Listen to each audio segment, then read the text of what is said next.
everyone. I'm Matt Tanner, Head of Developer Relations at Moesif, and your host for today. Welcome to the From Vision to Venture podcast.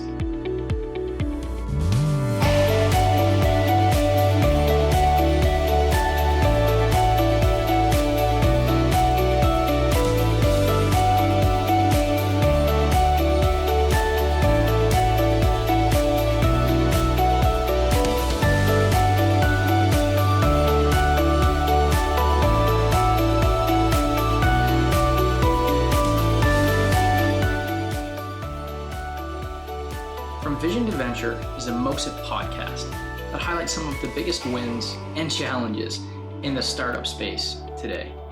Every episode, we'll talk to different founders to discover some of the strategies that they've used on their journey from being an early stage startup or a little bit later stage. Whether you want to hear more about how to manage life as a founder of a startup or raise a round of investment, this is the podcast for you.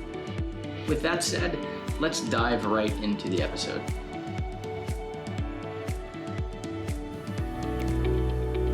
Hey everyone, welcome to the Vision to Venture podcast. Today we've got James Hirst from Tyke joining us, and he's going to give us a bit of background on Tyke and himself. And then we're going to dig into some of those great founder questions that we've been looking forward to, such as, some significant problems that you faced or challenges and kind of how you solve those. And then we're also going to dig into a couple of tips and tricks for other founders or aspiring founders that you've learned that you'd like to pass out to others that are listening into this podcast. So James, welcome. Thanks so much for joining us. There's a little bit of a time difference between the two of us, but I'm really happy that you're able to jump on. Great. Thank you, Matt. It's great to be here. Awesome. So in this first 2 minutes here, since we're going to try and limit everything to about 10 minutes, in the first 2 minutes, let's cover a few things. So the first thing that I want to chat about is who you are, a little bit of background on yourself, and then I'd love to hear a little bit of an intro on Tyke and some of the problems that you're tackling over at Tyke. Sure. Okay. Thanks, Matt. Well, I'm James Hirst. I'm co-founder of Tyke. I'm based here in London in the UK. Background, I'm a law school dropout. I managed less than a year at law school when I found it a little bit restrictive, a little bit boring. And in parallel to that, I'd learned how to use a dial-up modem because it was the 1990s. And I found a dial-up internet company who would take me on as a junior while I figured out what I wanted to do with my life. And pretty quickly realized what I wanted to do with my life was work with the internet because it was pretty exciting.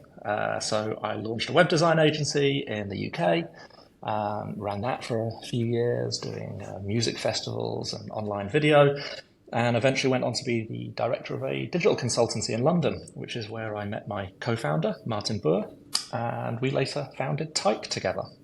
So that's how I ended up Chief Operating Officer of Tyke. Awesome. Yeah.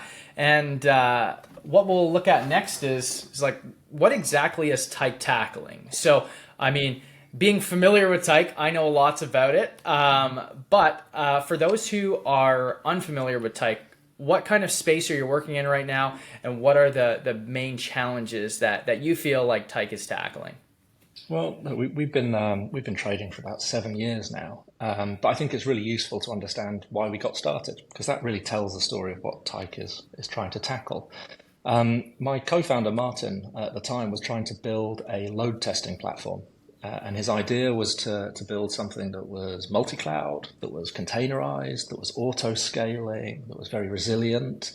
And his hypothesis was that by building a load testing platform of that type, he'd have a technical advantage, which would give him a commercial advantage, and he could take a bit of that market share. And this was, I guess, 2013, 2014, when all of those terms, containerization and Docker and multi-cloud, was brand new, cutting edge. That was just a roster of buzz terms. And to do that, he realized he needed to build everything API first. And at the time, there was no platform that helped him do that. Everything that had been built to deal with APIs had been built for telcos and banks and these big organizations dealing with really big regulation. Nothing that really respected the world of cloud, of containers, of developing fast and scaling quickly. So he built his own API management layer. He built his own API gateway, which he made open source, and then built some code around it to manage it, to monetize it, to monitor it. Anyway, a long story short, the load testing business didn't go anywhere. It was a very sucky business because it's all about very tight margins, and no matter what technical advantage you have, there are some behemoths in that space, and he shuttered that business. But the open source gateway hit at the right time because he wasn't the only person who was looking to build products, businesses, services that were API first, were built for this cloud native world, as it's now called, where everything is containerized, everything can move seamlessly and scale seamlessly across clouds. And so it just drove adoption. And pretty soon we saw banks and big retailers and big media companies, telcos, the people who were using the old legacy system moving onto ours. And that's when we launched Tyke. And so Tyke has continued to do the same thing. Tyke has continued to be a platform that enables engineers, developers, architects to build resilient, performant, secure API infrastructure, and allows API product owners to take an API first product and take it to market. Get it out there, get it consumed, get it managed, and make money off it. And so that's where Tyke came from. And it's a great place to be because APIs really are just eating the internet. Everything is API driven, and we get to work on some really interesting use cases. Awesome. That's a great background for us. So based on that, you talked about how Tyke has scaled up. In that scaling, I'm sure you've come across a few more than significant challenges, as many of us in the startup space know. It's not without kind of its pitfalls. What would you say, whether it's from the kind of the inception of Tyke through to now, what would you say is one of the more significant challenges that you've faced as a founder? This could be a personal challenge that you've faced, as in that business, or it actually could be something that you faced as a business as well. Okay. Well, I guess as a founder, every day is just challenge after challenge after challenge, and that in itself is a big thing to get to grips with. You're constantly being challenged, and that takes a degree of mental resilience and a support network around you to navigate that over time. But I think something that's probably applicable to anyone who's looking at scaling a business right now is it's very difficult to instill, develop, and maintain a culture within a business. And culture is a misused word sometimes, I think, within businesses, but it's so important. I think the culture of a business dictates how people respond in the face of adversity. It dictates how people progress and innovate and collaborate. The culture is central to all of that, and yet it's a very intangible thing. And I think it's often culture is often seen as I don't know, the relaxed dress code in a business, or the fact that the business goes out for a few beers after work, or maybe they have a ping pong table in the basement or whatever. But actually, we're a remote first business. So I'm in London and my co-founder is in Auckland, New Zealand. We are antipodes. We couldn't be further apart on the globe if we tried. And our team is spread across 24 different countries. We're on every continent in every time zone. So we rely heavily on culture to enable people to get things done, to know how to collaborate, to know how to deliver results, because we don't have someone sat next to all of our teams in all of these places telling them how to do it. They have to make those decisions themselves, and culture is what guides it. Now, our definition of culture we took from some smart people at Harvard Business Review, I think, is it's how people respond when the manager isn't in the room. And if you dig into that, you realize that a lot of it comes down to access to information and what level of comfort people have with taking autonomous decisions. Some companies restrict a lot of information, very command and control. Everything's by rote, everything's by checklist, everything is on rails, and that's the culture of the business, and it delivers results. Other cultures, such as ourselves, because we're asynchronously working, because we're default remote, we rely actually on a lot of transparency, a lot of visibility of all the business metrics, because someone could be waking up in the morning in Colombia or Nigeria or Singapore and have a customer question. We don't want them to have to wait until someone else in their team wakes up in 8 hours' time. We want them to take a decision and take a good decision. So building a culture like that, making sure it's understood by people and delivering it through tangible policies and information sharing and backing people in when they act the way you want them to act, it is really important. And I think it gets overlooked. I think it gets seen as, oh, it's a people thing, it's an HR thing. The really important thing is the spreadsheet. But actually, culture is central to all of this. So that's been a real challenge for us because we are default remote and our culture's evolved over time, but it's something we spend a lot of time thinking about, and is probably the thing that occupies most of the founders' time is the culture developing well? Is the culture developing results? And if not, how do we adjust it? How do we tweak it? Gotcha. No, that's great. Now, one thing that I really like about Tyke is this this idea of, I believe, if I recall correctly, radical responsibility, where everyone really is responsible for their output. And I think that's a great response to this type of challenge, right? Where making sure that that everyone is working in the way that they want to work, but also making sure that the way that they're working is delivering the results that they'd like. Yeah, I think you have to be very intentional in the way that you describe these things and you set these things out, because that isn't for everybody. Not everybody wants radical responsibility in their role. Some people actually prefer to have a little less radical responsibility because it can be quite confronting. It can be quite stressful. It puts a lot of onus on yourself. But for some people, it's ideal and it helps them flourish. And so right the way from the recruitment process, if you're clear on the kind of culture you're trying to build and the kind of working practices that will support that culture, then it helps you hire the right people so that you don't have people causing friction against that culture. And radical responsibility is a term we use, that we try to call that out. We try to make it very clear to people that in the same way that we don't measure the hours you work, we don't measure where you work, we completely trust you to be responsible to deliver the results that we need to deliver. In the same way that there's that total trust in that, what comes with that is total responsibility as well. If you're going to work a certain number of hours, a certain working pattern on certain days, then it's on you to make sure the results come out. It's not on someone else. And I think examples like that you can put out, you can explain to people clearly when they join, means that the culture can kind of flourish, and it's not just what you sometimes see, which is a motivational poster on a wall or an onboarding pack that people read on day one and then never go back to. Instead, saying to people, oh, no, you can work whatever days you want, but you are responsible for the results, so make the choice wisely. That says a lot more, I think, than telling people that we are a family or similar. Yes. Yeah.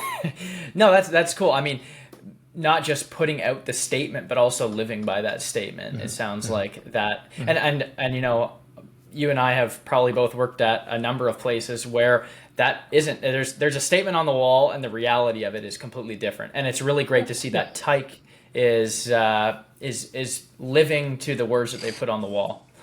Well, we try to, and I think it's important because this is something that founders have to do, because there is no correct culture. There is no one culture that is better than all the others. It's situational, it's personal, it's something you create and you develop with your team. And so it should be a primary focus for a founder is, what kind of culture do we want? What kind of business? Do I always want to be signing everything off because it gives me total control? Or do I never want to sign anything off? And do I want to have that level of trust in my people? And, you know, you've got to pick your own way through this. Right. Awesome. Well, let's move on from that and head over to some tips and tricks that you can give to other founders.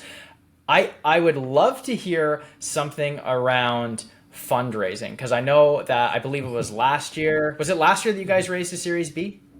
Just before that, it was the year before, I think, about 18 months ago. Right. We raised a growth round, a significant growth round, actually. Right. But initially we started out as a bootstrap. The first 3 years of Tyke's existence, we were a complete bootstrap. We started an open source project, which is where the traction came from. Then we started as a side project. So my co-founder and I would work evenings and weekends, pitching to our first customers, securing our first contracts, getting a few few customers onboarded and running and starting to generate some cash.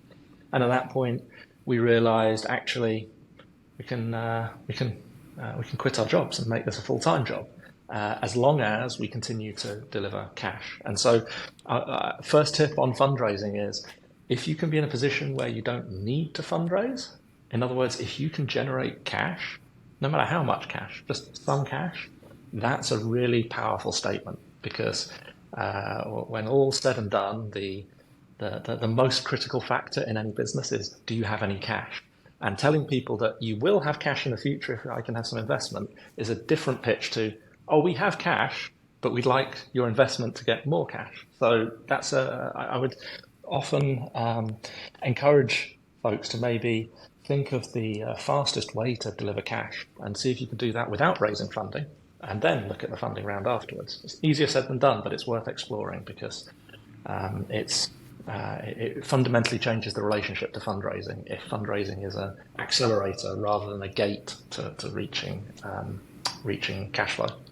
And when you were looking for those initial customers, so obviously early adopters can sometimes be hard to come by. Kind of what kind of pattern were you looking for? Because obviously you wanted to get some cash coming in, you wanted to leave your current full-time jobs. So were you looking for larger contracts and fewer of them, or lots of smaller contracts? Honestly, we didn't care.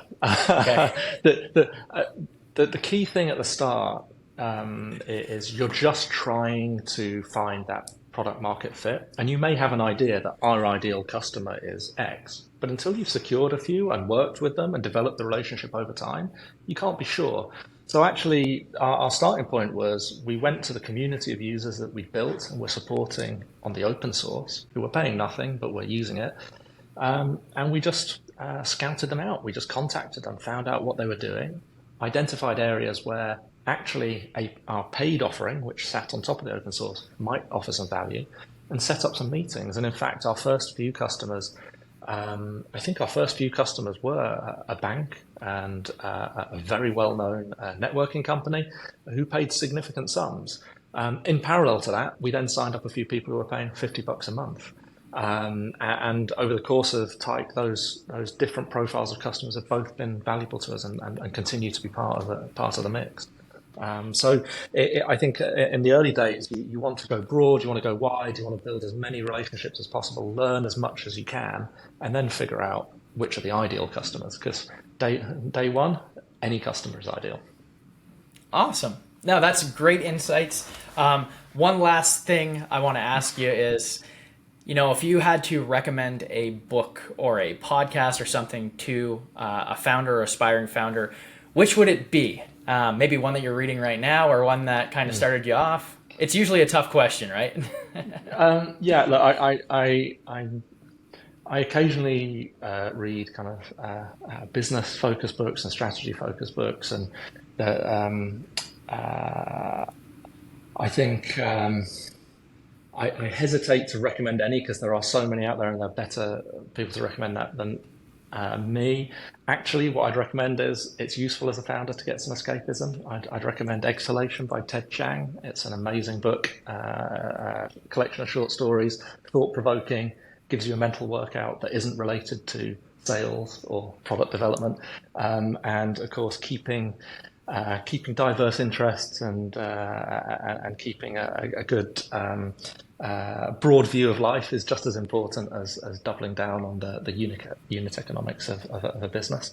So I'd recommend that as a broad term thing. The only business book that permanently sits by my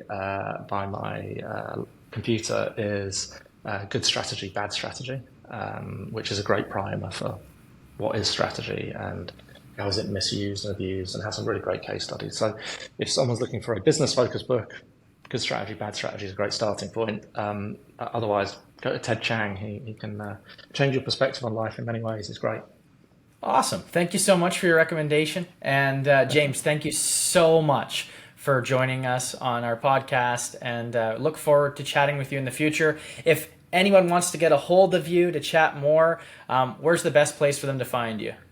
They'll find me everywhere. LinkedIn, find me at tyke.io, and use the contact form there. You'll find me on LinkedIn as James Hirst. You'll find me on, I may still be on Twitter. Are people still on Twitter? I don't know. At Hirsties. You'll find me there. Awesome. Thank you so much for joining, and we'll chat with you soon. Thanks a lot, Matt. Thanks. I appreciate it.